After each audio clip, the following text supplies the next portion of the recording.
வணக்கம். இதில் முருகனுடைய மந்திரம் சரவண பவன் இருக்கு இல்லைங்களா, ஷடாட்சர மந்திரம் இல்லையா, அதுதான் உள்ள பார்க்க போகிறோம். அது சரவண பவன் அப்படின்னா நாளில் சூழ்ந்த பொதியில் உதித்தவன் அப்படின்னு சொல்கிறாங்க.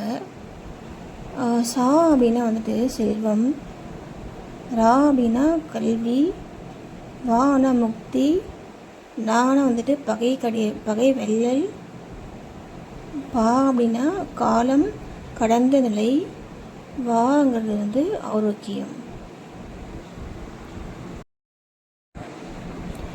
சிவன்கிட்டேருந்து முருகன் தோன்றியதுனால சிவமும் முருகனும் ஒன்று தான் அப்படின்ட்டு சைவ சித்தம் சொல்கிறாங்க.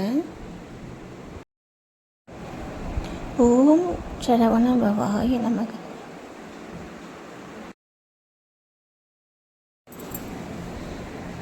பார்த்தீங்கன்னா சா அப்படின்னா செல்வம் இல்லையா. அப்போது நம்ம இந்த உலகத்தில் வாழ்கிறதுக்கு தேவையான எல்லாமே இந்த சரவண பவங்கிற மந்திரத்தில் இருக்குது இல்லைங்களா. ஏன்னா செல்வம், கல்வி, நமக்கு முக்தி தேவை இல்லையா. அதே மாதிரி பகை இல்லாமல் வாழணும். அதே மாதிரி அந்த காலம் கடந்த நிலை அப்படின்னா நமக்கு எந்த காலத்துலேயும் நமக்கு ஒரு கூடவே துணையாக இருக்கக்கூடிய ஒரு ஆற்றல் அது. அதே மாதிரி ஆரோக்கியம், நமக்கு எப்பயும் ஆரோக்கியம் வேணும்.